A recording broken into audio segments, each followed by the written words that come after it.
It is better to be feared than loved, if you cannot be both.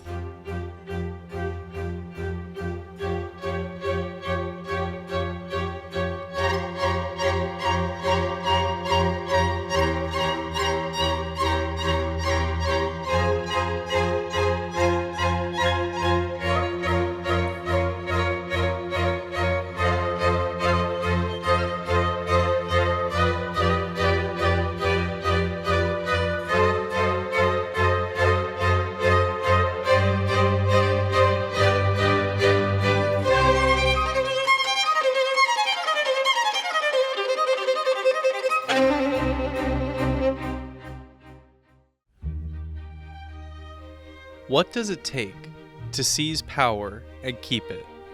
This question was at the front of mind for Niccolo Machiavelli when he wrote his powerful treatise, The Prince. Through Paul, we see a visualization of the principles outlined in his text. He begins the story as a naive, entitled boy and ends it as a heroic man. But heroes are seldom saints, and in this video we will examine the manner in which one becomes a prince and the character of such an individual. For this video, I will be strictly using the presentation of Dune found in Denis Villeneuve's films. As an upfront declaration, I have not read the books. My interest is in examining the world created within these films. With that disclaimer out of the way, let us begin.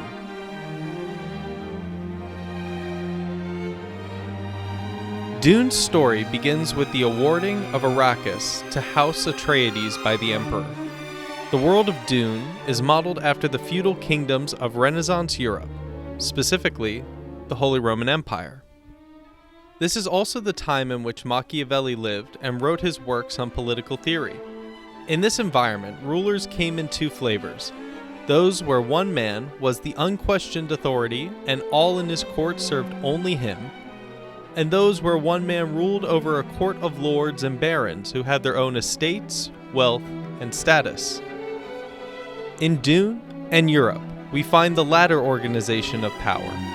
While there is an emperor in Dune, there are also the great houses who hold planets, armies, and trade routes of their own.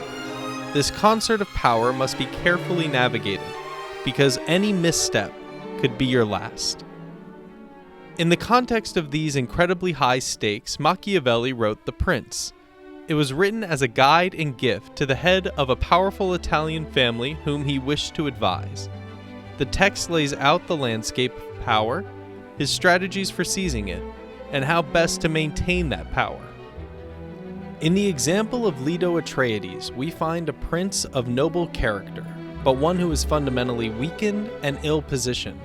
As the ruler of a prestigious and mighty house, Leto presents a unique threat to his emperor. He is well-liked, commands a powerful army, and could seize the throne if he so desired. So why then would the emperor give him the jewel of the galaxy, Arrakis? Vladimir Harkonnen, the former master of the planet, is asked this by his nephew Raven. Uncle, how can we let this happen? How can the Emperor take everything we've built and give it to that Duke? How? Don't be too sure it's an act of love. What does he mean?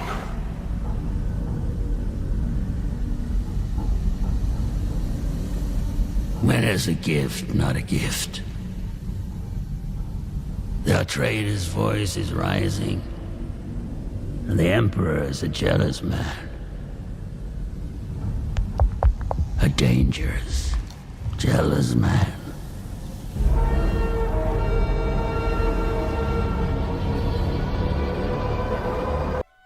The Emperor, fearing the power of the Atreides, does exactly as Machiavelli would advise and plots to see him and his line eliminated. He coordinates with the Harkonnens to end the house in one swift maneuver, but fails in a critical way. He is unable to kill Paul and remove the last claimant to Arrakis. Leto is undone by his inability to act against the Emperor before his execution. He should have foreseen his growing influence would threaten his ruler and taken steps to secure victory in the coming conflict. but instead he walks into the trap laid before him thinking he has time to become more wealthy and powerful, exploiting his new fiefdom. The trauma of watching his father die and seeing his house destroyed hardens Paul, and is the beginning of his pursuit of power.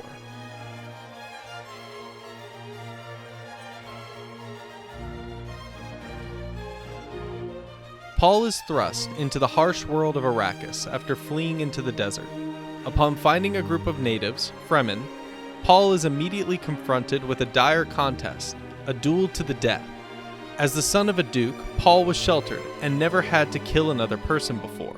Although he was trained extensively in combat, as a privileged member of the nobility, he was never thrust into life or death scenarios. Machiavelli would say this made Paul weak. He emphasizes that a strong prince must be one who is trained and experienced in the art of war, or more bluntly, the art of killing. It is through this duel that Paul is baptized and reborn as the cunning prince he is destined to be.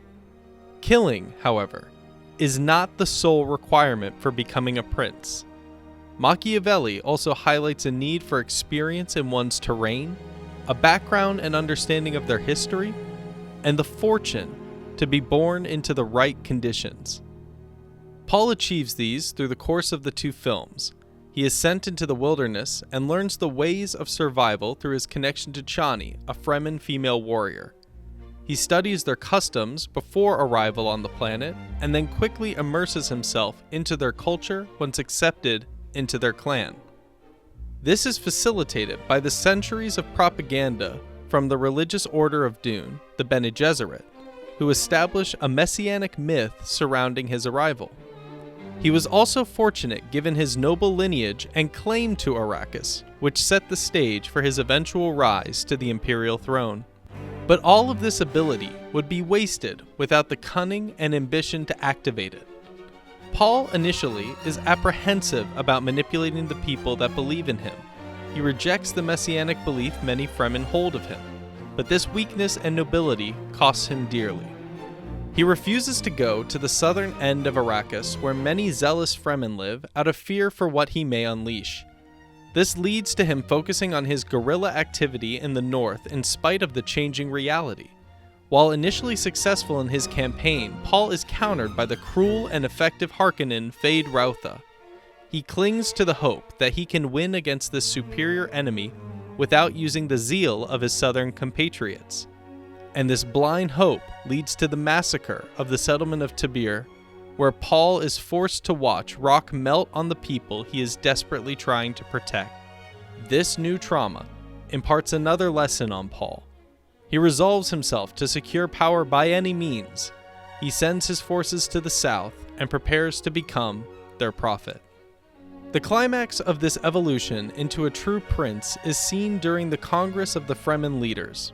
In this scene, Paul abandons all pretense of humility and commands the loyalty of his new subjects. He flaunts his ability to see into others' minds, attaches himself to the religious prophecy of the Fremen, centers himself as their messiah, all while connecting this prophecy to the political legacy he continues as an Atreides. In this electrifying display of power, Paul cements himself as the rightful ruler of Arrakis and declares his ambition to rule the Empire. No longer a boy, Paul becomes the fully realized image of Machiavelli's prince, a man who commands authority, is brutally effective in war, and cunning in politics.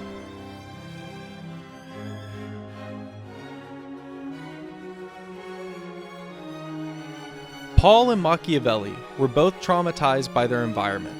Both faced death in the name of others' political gain. They each learned from their trauma to distrust the world and seek control over it by any means necessary. In a world like DUNE or Renaissance Europe, that is to say in a world of princes, one must act as a fox and lion to succeed. They must have a fox's cunning and a lion's strength. It is telling that Machiavelli reduces the prince to animalistic comparisons because it reveals the dehumanizing nature of power. To become a prince, Paul sheds all his love and humanity. He rejects the love of Chani for the political marriage which secures his claim to the imperial throne, and he betrays the love the Fremen bestow on him by throwing their lives away in a galactic bloodletting to secure his new position as Emperor. There are those who feel that to be a prince is life's goal, and that following Machiavelli's guide will give them the power and wealth they desperately seek. And who knows, it very well may. But it will be at the expense of their soul and humanity. I believe the lesson to be learned from the prince is that to be a prince is a waste of one's life. Instead, we should be grateful to live in times where many need not cede their humanity to survive. The world of DUNE is bleak and corrupt.